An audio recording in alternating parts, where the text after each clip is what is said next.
Assalamualaikum warahmatullahi wabarakatuh. Sebelumnya perkenalkan, nama saya Adi Turjanti dengan NIM 2023111010 dari kelas 1A Manajemen. Di sini nanti saya akan menjelaskan tentang rangkuman saya tentang Islam dan Iptek. Baik, Islam sangat mendukung umatnya untuk menemukan dan mengembangkan ilmu pengetahuan dan teknologi atau Iptek. Dalam hal pengembangan Iptek, umat Islam dapat mempelajarinya dari orang-orang non-Islam. Di samping juga dapat mengembangkan Iptek dari spirit ajaran Islam sendiri. Oleh karena produk keilmuan yang datang dari orang-orang non-Islam secara umum bersifat sekularistik, maka setelah dipelajari sebelum diadopsi itu dan diterapkan di dunia Islam, penting untuk terlebih dahulu diberikan nilai-nilai keislaman agar tidak bertentangan dengan ajaran-ajaran hukum Islam.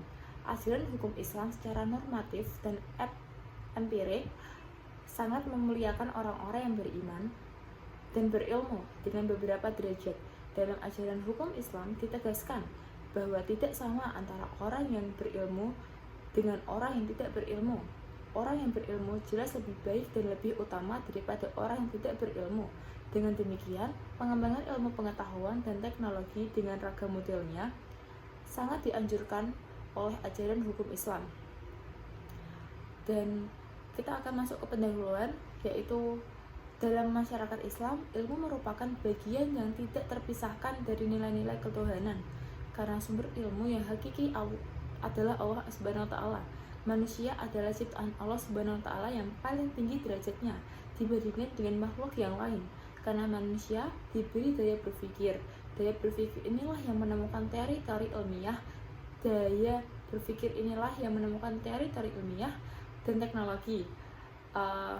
Pada waktu yang bersamaan, daya pikir tersebut menjadi bagian yang tak dapat dipisahkan dari keberadaan manusia sebagai makhluk Allah Subhanahu wa Ta'ala. Oleh karena manusia itu tidak hanya bertanggung jawab kepada sesamanya, tapi juga kepada penciptanya. Meski begitu, perlu diingat bahwa ikatan agama yang terlalu kaku dan terstruktur kadangkala dapat menghambat perkembangan ilmu. Oleh karena itu, perlu kejelian dan kecerdasan memperhatikan sisi kebebasan dalam ilmu dan sistem nilai dalam ajaran agama kebudayaan keduanya itu kayak ada ajarannya gitu loh, terus tidak saling bertolak belakang, kayak pokoknya itu ada sangkut pautnya. Kayak Iptek itu harus menganut ajaran agama Islam juga, dan disinilah perlu rumusan yang jelas tentang ilmu secara filosofis, akademik, dan agama agar ilmu dan teknologi tidak menjadi bagian yang lepas dari nilai-nilai agama dan kemanusiaan serta lingkungannya. Di samping itu juga perlu dipertanyakan apakah ilmu selalu merupakan berkah dan penyelamat bagi manusia. Apakah sudah terbukti dengan kemajuan ilmu dan pengetahuan, manusia dapat menciptakan berbagai bentuk teknologi, misalnya pembuatan bom yang pada awalnya untuk memudahkan kerja manusia, namun kemudian dipergunakan untuk hal-hal yang bersifat negatif yang menimbulkan malapetaka bagi manusia itu sendiri. Dan disinilah ilmu harus diletakkan secara proporsional dan memihak pada nilai-nilai kebaikan dan kemanusiaan. Mengingat jika ilmu tidak berpihak kepada nilai-nilai kebaikan, maka yang terjadi adalah bencana dan malapetaka. Ide Islamisasi ilmu pengetahuan dan teknologi merupakan bagian dari upaya memberikan nilai-nilai Islam pada beragam keilmuan dapat ragam model pengembangannya. Beberapa keilmuan dikembangkan dengan memberikan pandangan keislaman di dalamnya. Ide ini melahirkan pihak-pihak yang pro dan kontra, ada yang setuju dan ada yang kurang setuju.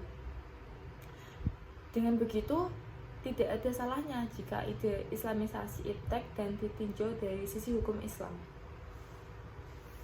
Dan terus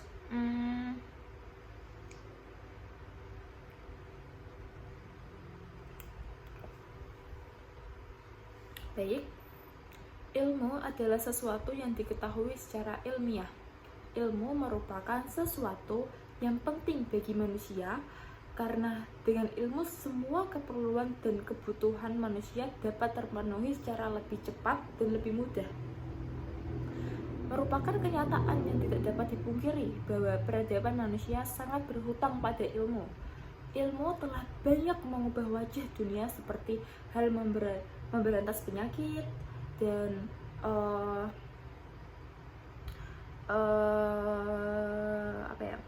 kayak kelaparan, kemiskinan, dan berbagai wajah kehidupan yang sulit lainnya. Dengan kemajuan ilmu, manusia dapat merasakan kemudahan lainnya seperti transportasi, pemukiman, pendidikan, komunikasi, dan lain sebagainya. Singkatnya, ilmu merupakan bentar.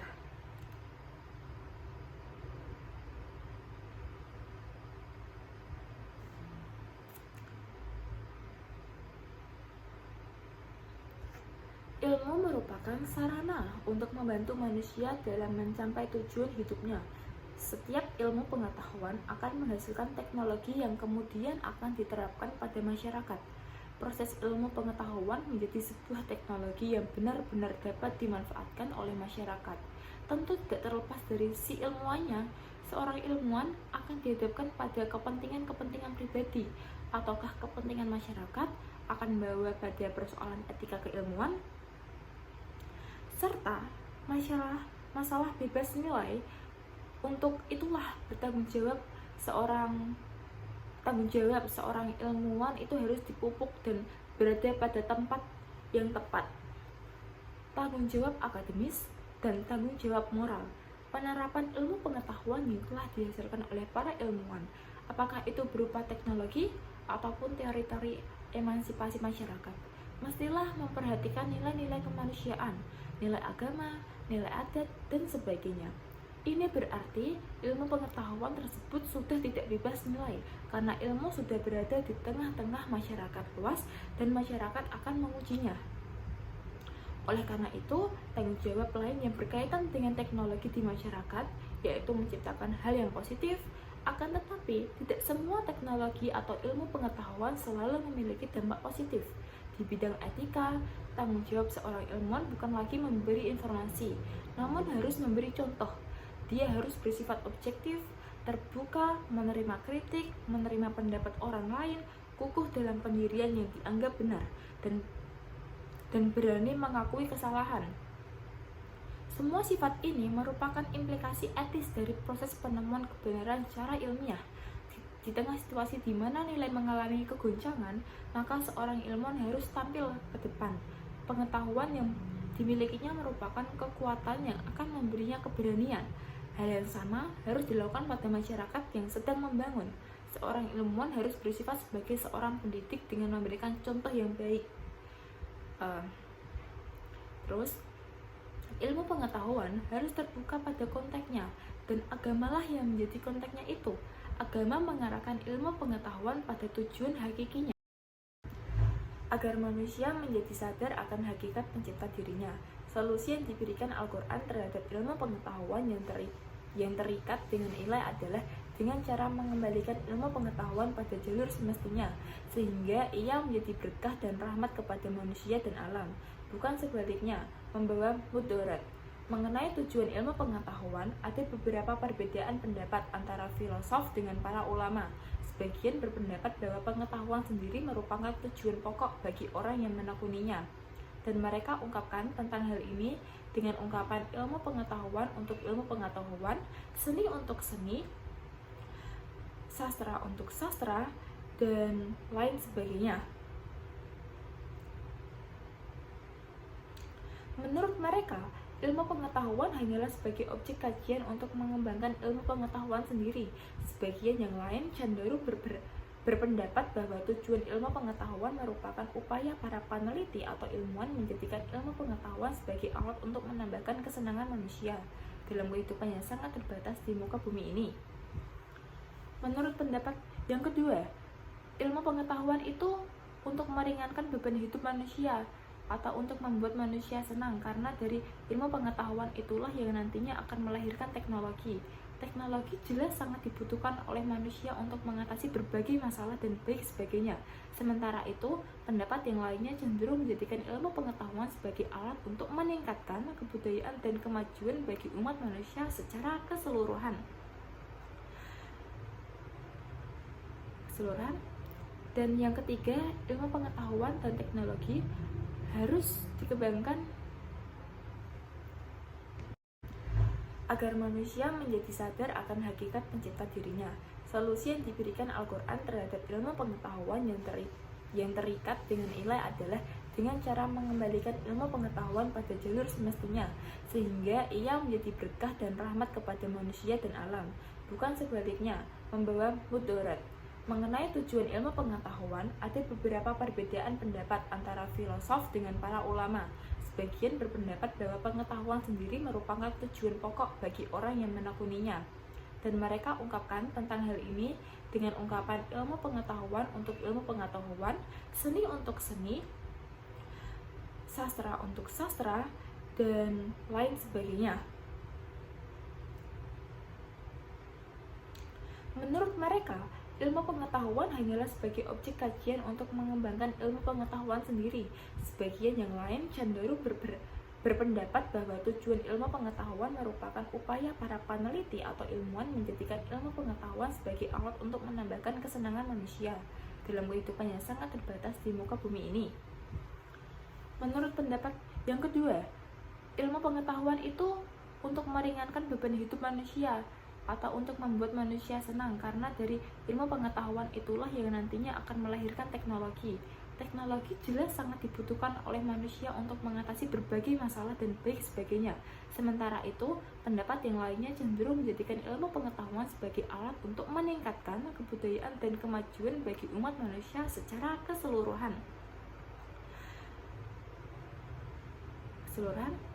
Dan yang ketiga, ilmu pengetahuan dan teknologi harus dikembangkan agar manusia menjadi sadar akan hakikat pencipta dirinya.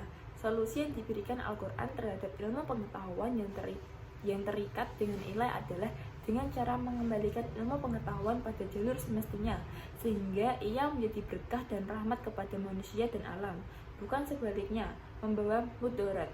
Mengenai tujuan ilmu pengetahuan, ada beberapa perbedaan pendapat antara filosof dengan para ulama. Sebagian berpendapat bahwa pengetahuan sendiri merupakan tujuan pokok bagi orang yang menekuninya. Dan mereka ungkapkan tentang hal ini dengan ungkapan ilmu pengetahuan untuk ilmu pengetahuan, seni untuk seni, sastra untuk sastra, dan lain sebagainya. Menurut mereka, ilmu pengetahuan hanyalah sebagai objek kajian untuk mengembangkan ilmu pengetahuan sendiri. Sebagian yang lain cenderung berpendapat bahwa tujuan ilmu pengetahuan merupakan upaya para peneliti atau ilmuwan menjadikan ilmu pengetahuan sebagai alat untuk menambahkan kesenangan manusia dalam kehidupan yang sangat terbatas di muka bumi ini. Menurut pendapat yang kedua, ilmu pengetahuan itu untuk meringankan beban hidup manusia atau untuk membuat manusia senang, karena dari ilmu pengetahuan itulah yang nantinya akan melahirkan teknologi. Teknologi jelas sangat dibutuhkan oleh manusia untuk mengatasi berbagai masalah dan baik sebagainya. Sementara itu, pendapat yang lainnya cenderung menjadikan ilmu pengetahuan sebagai alat untuk meningkatkan Berdasarkan tinjauan hukum Islam, ilmu tidaklah berkembang pada arah yang tak terkendali, tapi ia harus bergerak pada arah maknawi dan umat manusia berkuasa untuk mengendalikannya.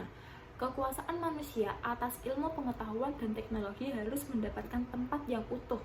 Eksistensi ilmu pengetahuan dan teknologi bukan melulu untuk mendesak kemanusiaan, tetapi kemanusiaanlah yang menggenggam ilmu pengetahuan untuk kepentingannya dirinya dalam rangka penghambatan diri kepada Sang Pencipta. Konsep ajaran Islam tentang pengembangan ilmu pengetahuan dan teknologi yang demikian itu didasarkan kepada beberapa prinsip sebagai berikut. Yang pertama itu, ilmu pengetahuan dan teknologi dalam Islam dikembangkan dalam kerangka tauhid atau teologi yang bukan semata-mata meyakini adanya Allah SWT dalam hati, mengucapkannya dengan lisan dan mengamalkannya dengan tingkah laku, melainkan teologi yang menyangkut aktivitas mental berupa kesadaran manusia yang paling dalam perihal hubungan manusia dengan Tuhan, lingkungan, dan sesamanya. Lebih tegasnya adalah teologi yang memunculkan kesadaran, yakni suatu mantra yang paling dalam dari diri manusia untuk memformat pandangan dunianya, yang kemudian menurunkan pola sikap dan tindakan yang selaras dengan pandangan dunia itu. Oleh karena itu, teologi pada ujungnya akan mempunyai implikasi yang sangat sosiologis sekaligus antropologis. Kedua, ilmu pengetahuan dan teknologi dalam Islam hendaknya dikembangkan dalam rangka berdakwah dan beribadah kepada Allah Subhanahu wa taala. Hal ini penting ditegaskan karena dorongan Al-Quran untuk mempelajari fenomena alam dan sosial tampak kurang diperhatikan. Sebagai akibat dan dakwah Islam yang semula lebih tertuju untuk memperoleh keselamatan di akhirat. Hal ini meski diimbangi dengan perintah mengabdi kepada Allah SWT dalam arti yang luas, termasuk pengembangan iptek. Ketiga, ilmu pengetahuan dan teknologi harus dikembangkan oleh orang-orang Islam yang memiliki keseimbangan antara kecerdasan akal, kecerdasan emosional, dan spiritual yang dibarengi dengan kesungguhan untuk beribadah kepada Allah Subhanahu wa taala dalam arti yang seluas-luasnya. Hal ini sesuai dengan apa yang terjadi dalam sejarah di abad klasik, di mana para ilmuwan yang mengembangkan ilmu pengetahuan adalah pribadi-pribadi yang senantiasa taat beribadah kepada Allah Subhanahu wa taala. Keempat, ilmu pengetahuan dan teknologi harus dikembangkan dalam kerangka yang integral, yakni bahwa antara ilmu agama dan ilmu umum, walaupun bentuk formalnya berbeda-beda, namun hakikatnya sama, yaitu sama-sama sebagai tanda kekuasaan Allah Subhanahu wa taala. Dengan pandangan yang demikian itu, maka tidak ada lagi perasaan yang lebih unggul antara satu dan lainnya. Dengan menerapkan keempat macam strategi pengembangan ilmu pengetahuan tersebut, maka akan diperoleh keuntungan yang berguna untuk mengatasi problem kehidupan masyarakat modern sebagaimana tersebut. Malaysia itu lebih memperhatikan pendidikan Islami, misalnya dalam hal yang melanggar tata krama. Kalau pejabat itu beragama Islam, mereka wajib merencanakan kemajuan islamisasi ilmu yang akan berdampak pada alat masyarakatnya. Dalam menerapkan konsep islamisasi ilmu, tidak boleh mencampakkan hal orang yang bukan Islam. Mereka harus diperlakukan seadilnya. Begitu juga dengan jangan sampai untuk menjaga hak non-Islam, hak orang Islam sendiri malah dikorbankan. Masyarakat non-Islam sendiri tidak perlu khawatir dengan islamisasi ilmu. Kalau islamisasi berjalan baik, semua umat apapun agamanya akan mendukung. Kalau islamisasi sukses, akan menjamin umat Islam lebih berakhlak dan lebih menjamin hak ekonomi serta politik semua umat termasuk non-muslim.